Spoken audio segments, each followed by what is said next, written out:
right. Are you, can you see now? Yes, I can see it. All right. Hey, how are you? Good. How are you? Good. I know I'm Lisa. Okay, I represent Emerald Realtors, and I'm going to walk you through a pre-listing packet for the 1307 Fox Creek. When we first connected, I spoke to you and you said you were considering selling your home. The only Mhm. thing was that you weren't sure about the market. And so then I told you I'd pull up all that information for you and then give you a packet. You should have gotten that packet in the email. Yes. Okay, I'm going to briefly go over what's inside that packet, and you can always go back through and like look through it and figure out. And if you have any questions, just shoot it at me or whatever. But on page one, it's just it's basically just the cover page, and it tells you about the property address, the brokerage information, some and like a summary of like what's inside the packet.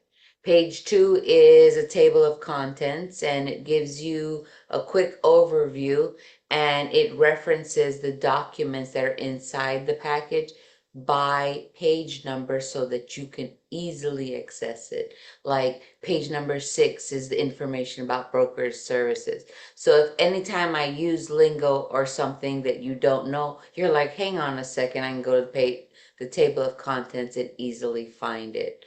All right. Okay. I went ahead and I filled out like just a basic your name, Jane Doe. And on page 3 and 4 is the seller's information. And that section helps me gather important details about your house, the upgrades, what you find that cool about your house, the features, what kind of appliances you have, stuff that Mhm. would make your house stand out.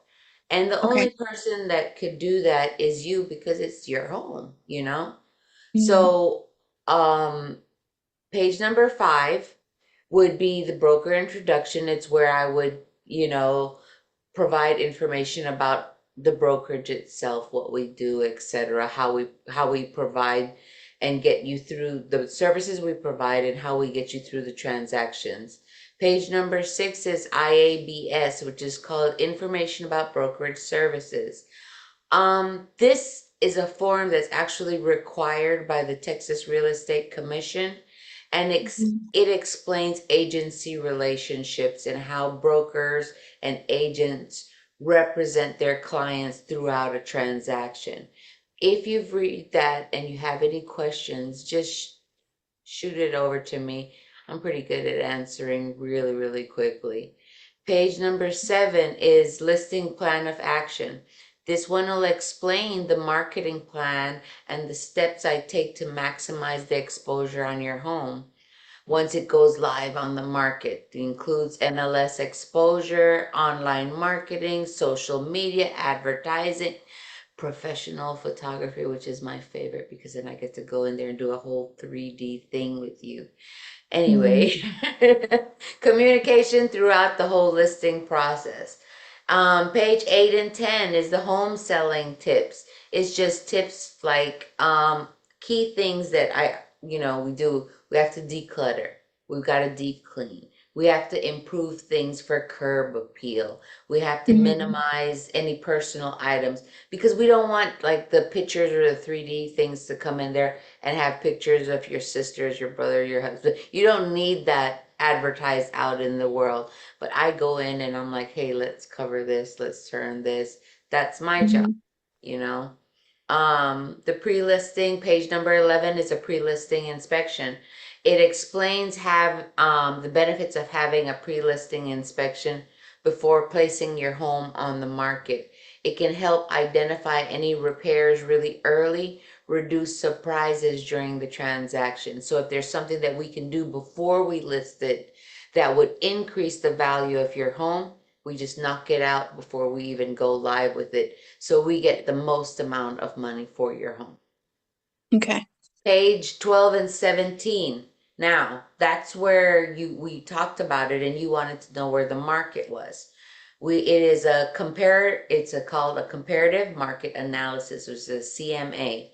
So what I did was I compared your house and I put all the numbers to the houses that are actively listed, to the houses, and compared them to three houses that have sold within the last 6 months to show you what kind of numbers we're looking at, what we can reasonably and quickly sell your house at to get you the most value. So that's where that seller sheet comes in because you could be, let's say one of the houses that sold had didn't have the wraparound porch that you do.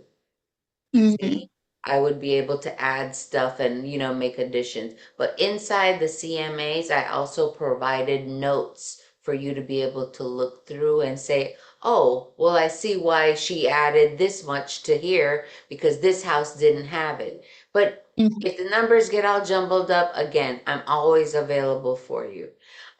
I also did a quick seller estimated net sheet, just assuming you did a conventional loan. Um, that's also in there. It's on page 18.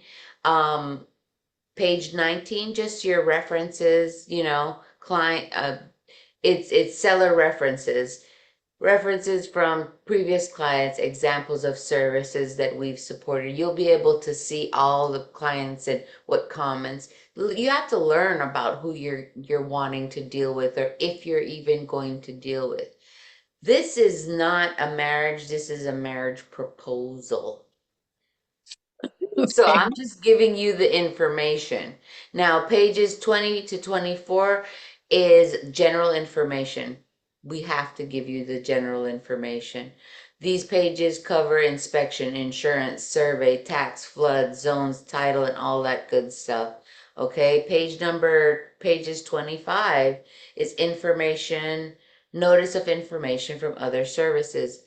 Page number 25 explains that some information during the transaction can come from a third-party resource such as tax records, public information, and should be independently verified. That means just because we saw it on the tax record, we need to come back and say, hey, did this actually happen? Because you're the homeowner, you would know, you Hmm. know? So page 26 is the seller authorization to advertise. Um, Basically, this page just authorizes the seller's authorization to release and advertise certain information on form. This allows us to market approved information about the property and advertise seller concessions if applicable. Let's say you have, let's say you have $1,000 and that you want to, offer to a buyer and say, look, that could go towards your closing costs, So we would have to get permission from you, and this authorizes us to go ahead and do that. Everything we do, it's all coming from you. All right, Okay. now page number 27, it contains the wire fraud warning, and this explains how to protect yourself from wire fraud scams during the transaction process and reminds clients always verify wiring instructions before you send funds anywhere. First of all, I don't think I would be like, hey, I'm gonna need you to wire me, or I'll be like, hey, if anything like that comes across, raise your hand. Raise your hand and say, "Am I supposed to do this?" You know, no. Most of the times that's a hard no. If anything, you would bring me a check or a money order or. And sometimes, I mean, we do have digital stuff, but I'd be standing right there and we'd be going, yeah, that's the one. Go ahead and do it that way. Let me send you a link. You wouldn't get a link from some stranger or from, I'm the title company. Use this link. Don't do that. So well, that's all as far as the pre-listing packet goes. You have it there. You have all 27 pages of it. But I Yeah. want you to take your time, look over it, use your table of contents, and let me know what you're going to run into all kinds of questions when you look at the CMA. So all you have to do is just give me a call and let me know what you think. Okay? Sounds good. All Thank you so right, much. awesome. It was good talking to you.